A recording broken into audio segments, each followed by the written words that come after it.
El surgimiento de la nueva variante de COVID-19, Omicron, detectada en Sudáfrica, ha provocado medidas en varios países del mundo. ¿Qué tan agresiva es esta nueva variante? ¿Estamos protegidos por la vacuna?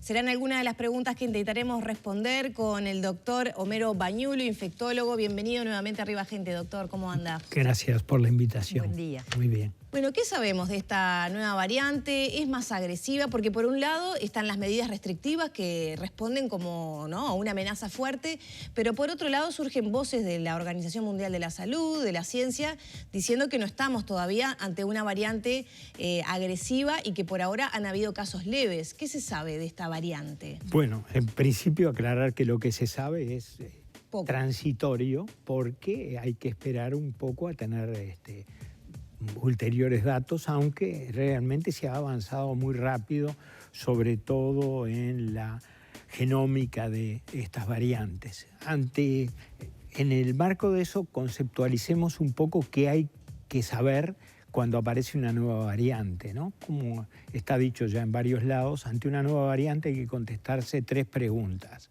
La primera es si es muy transmisible, más transmisible que las anteriores.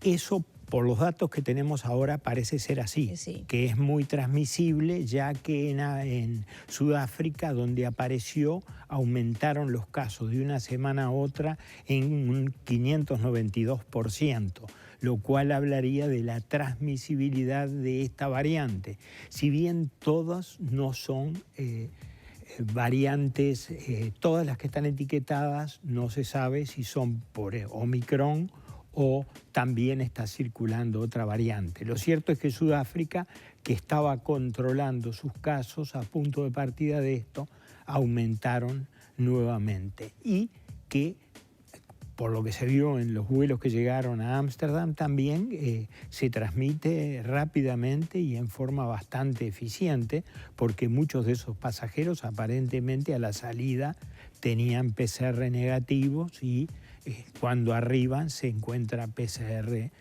positivo en 61 de ellos. Si bien hasta ahora solo 14, como ustedes bien dijeron hace un rato, son los que se aisló por ahora Omicron. O sea que transmisibilidad sería, por los datos que tenemos ahora, sería muy transmisible. A eso se agrega de que ayer había 19 países en los cuales ya estaba presente, con algunos números altos, más allá de Sudáfrica, también, por ejemplo, Portugal, Holanda, tenían números ya llamativos, y en Brasil se acaban de detectar los primeros 2 casos en Latinoamérica. La segunda pregunta, como decíamos, es cuán patogénica es, o sea, qué capacidad tiene de dañar al ser humano cuando lo infecta. Y ahí las noticias no parecen ser tan malas, por lo menos de acuerdo a algunos investigadores en Sudáfrica que cuentan que, por ejemplo, no habían notado casos de pérdida de olfato y pérdida del gusto, que inclusive la afectación respiratoria baja, o sea, pulmonar, sería de tal importancia y que atacaría mucho en base a justamente alguna de las variaciones que tiene, alguna de los cambios genómicos que tiene, al epitelio respiratorio superior, daría un dolor de garganta intenso, un corrimiento nasal importante.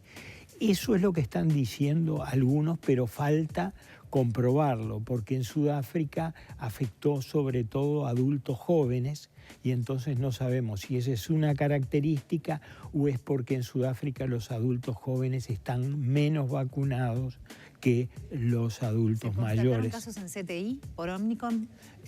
Por lo que yo vi, hasta ahora aparentemente no han habido en Sudáfrica, que es donde tienen 77 casos. En esos 77 casos no. Y hay bastantes casos asintomáticos o con síntomas leves. Y ahí vamos a ver a lo que dicen. En mi opinión es que hay que ir a las fuentes, y hay justamente un par de charlas primarias de 2 investigadores sudafricanos. Uno de ellos, Salim Abdul Karim, que hace en The Lancet Voice una charla de 30 minutos actualizando todo lo que ellos saben. Y después una investigadora muy importante también que integra la Comisión de Vacunas y que es la presidenta de la Asociación de Médicos de Sudáfrica. Que es quien se considera que lo detectó, ¿no? Es quien se considera que lo detectó. Bueno, ahí varios aparentemente colaboraron, porque habría un primer caso en Botsuana que sería entre el 9 y el 11 de noviembre y después aparecieron los casos en Sudáfrica y el grupo. Hay que recordar que la medicina sudafricana es muy buena. Ustedes son muy jóvenes, pero no sé si se recuerdan del doctor Barnard. El doctor Barnard, que era sudafricano, hizo el primer trasplante de corazón en el mundo. Nosotros hace años, vinculado a gripe, influenza y las vacunas de influenza, tuvimos oportunidad acá de interactuar con colegas sudafricanos y realmente desde el punto de vista infectológico, en el desarrollo de técnicas virológicas, realmente están a niveles muy altos, o sea que sus opiniones son muy respetables. ¿Y cuál es esa tercera pregunta? La tercera pregunta es si la inmunidad que adquirimos, ya sea por la enfermedad o sea por las vacunas, queda afectada por esta nueva variante. Ahí aparentemente sería distinto, porque parece que algunos casos que habían tenido antes otras variantes se reinfectaron por esta variante. O sea, el tener antes la enfermedad no daría la protección frente a la transmisión de esta. ¿Pero qué pasa con la inmunidad que da la vacuna? Aparentemente las vacunas todavía seguirían siendo efectivas, aunque ustedes saben que en las variantes, mismo en la Delta, se ha demostrado que las vacunas tienen un menor nivel de efectividad. Por otro lado, en el mundo real, las vacunas no muestran la efectividad que tienen en los ensayos clínicos, lo cual no es propio de las vacunas solo, ¿no? Todas las medicaciones, en general, en los ensayos clínicos, por las condiciones en que estos se realizan, los resultados siempre son mejores a cuando uno baja a la tierra, ¿no? Cuando uno va a la práctica médica. Lo cual no quiere decir que no sirvan las vacunas. Creo que sí, creo que han sido un arma fundamental. Pero, ¿y cuánto baja? Porque estamos hablando, no sé, Pfizer más de 90%, ¿no? En los ensayos clínicos. ¿Qué pasa después entonces en...? Cuando fueron a la Delta vieron... El asunto es qué es lo que baja. La transmisibilidad, está demostrada que las vacunas lo disminuyen, pero disminuyen menos la hospitalización, el ingreso a medicina intensiva o la muerte. Para ingreso a medicina intensiva y muerte, realmente las vacunas de ARN mensajero, Moderna, Pfizer, han demostrado ser realmente eficientes con un 84% por ahí. En cuanto a la transmisibilidad, esto es menor y sobre todo ha sido menor en la Delta. No hablemos de Coronavac, que fue una solución para Uruguay en su momento, era lo que había accesible, pero que demostradamente son menos eficaces que las vacunas de criollo plataforma. Te contagias igual, pero es más difícil que tengas un cuadro grave. Pero hay un aspecto que se habla mucho del coronavirus y particularmente de esta variante, que son esas famosas mutaciones, y que esta también tendría mucho y que asusta un poco a la población. ¿Qué es eso de las mutaciones? Bueno, eso difiere mucho. Se habla de 30 virus. mutaciones, ¿no? Exacto. Que tiene esta variante. Todos los virus son así. Ya me dicen 30 y me parece un disparate. Claro. ¿No? Bueno, es normal eso. Hay otros virus que también funcionan así. ¿Qué tanto puede incidir en la gravedad de la situación?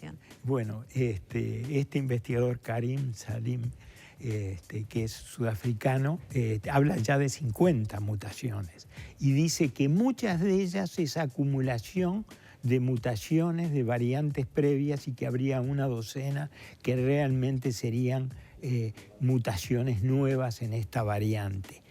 ¿Cuánto incide esto? Digo, es difícil de saber. Hasta ahora vimos, ¿no?, el vaso vacío.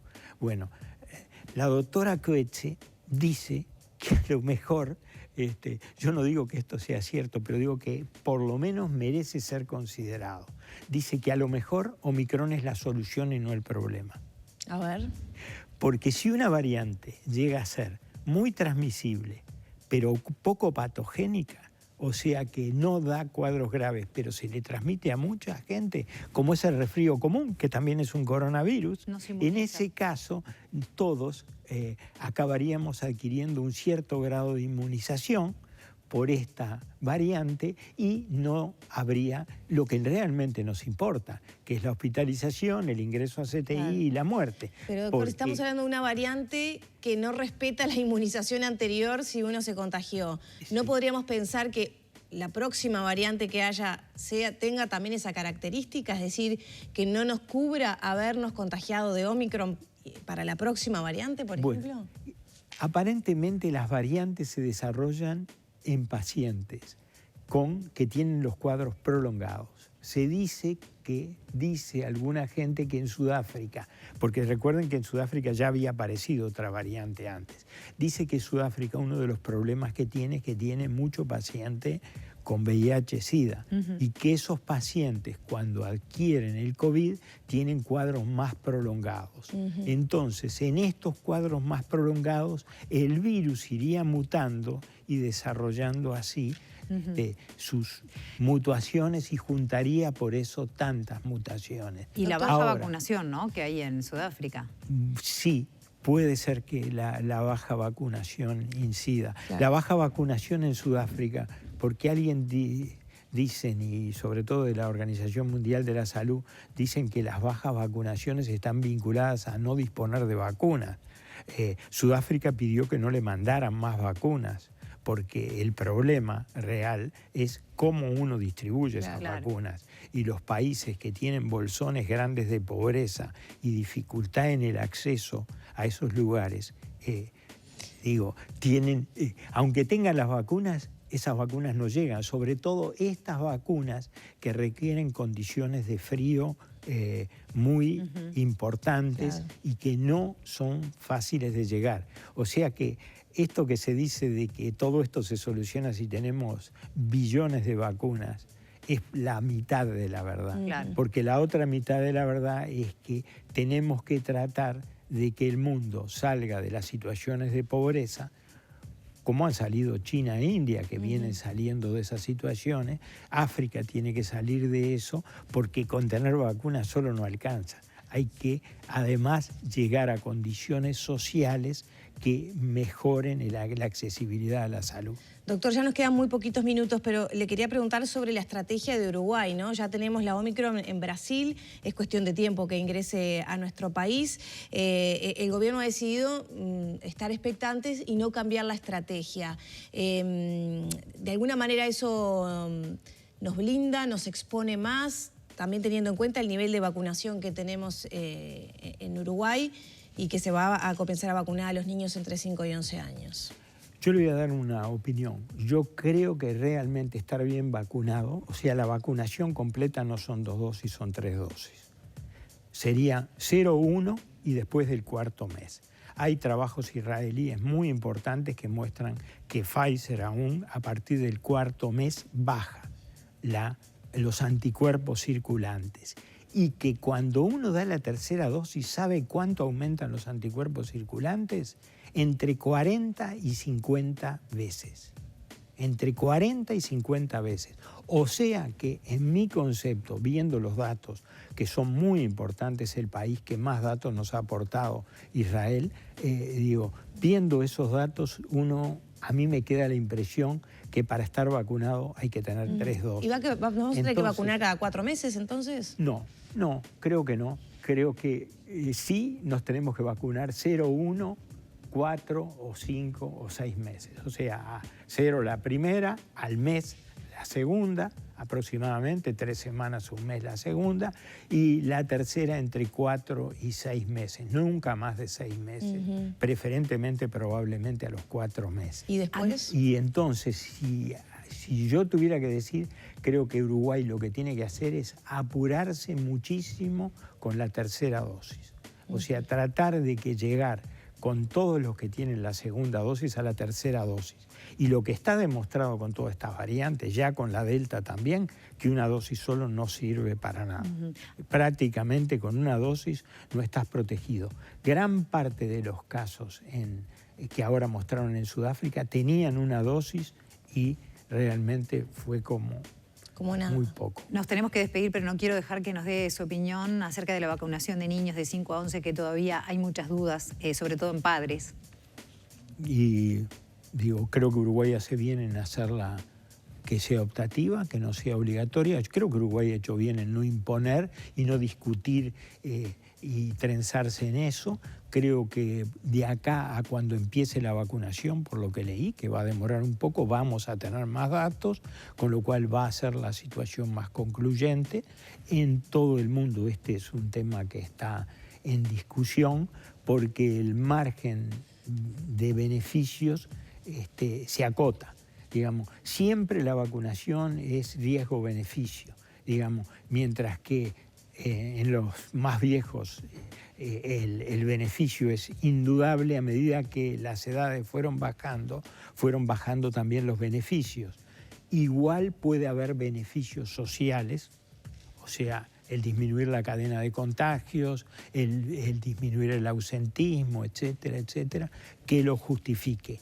Pero yo creo que es bueno tener... Yo en ese sentido y en otros aspectos de la medicina soy de la prescripción, lo que se llama prescripción conservadora.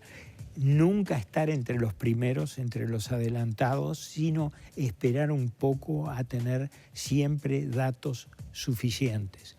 Cuanto más datos, mejor es. Puede ser un poco egoísta a veces este planteo. No lo aplico en casos de enfermedades terminales, graves, de enorme gravedad, pero sí me parece que a veces recoger datos es bien interesante. Pero empezar ahora en el verano, en la vacunación de niños, no es ¿dónde estamos? ¿Entre los adelantados? ¿Es conservador? Entre los últimos seguro no. Dentro de un mes seguro que van a ver que es cuando se plantea esto, 1 mes y medio, 45 días, seguramente vamos a tener más datos y yo creo que esa es una de las razones que deben de haber impulsado para empezar a vacunar en la segunda quincena de enero. Seguramente Israel nos va a aportar también datos en cuanto a eso que nos pueden ayudar a cada uno de nosotros a tomar una decisión. Muchas gracias, doctor. Gracias. Gracias a usted. Bueno, con más preguntas todavía, ¿no? Cerramos por aquí la entrevista, el diálogo con el doctor Homero Bañulo, infectólogo, a quien le agradecemos estos minutos en Arriba Gente.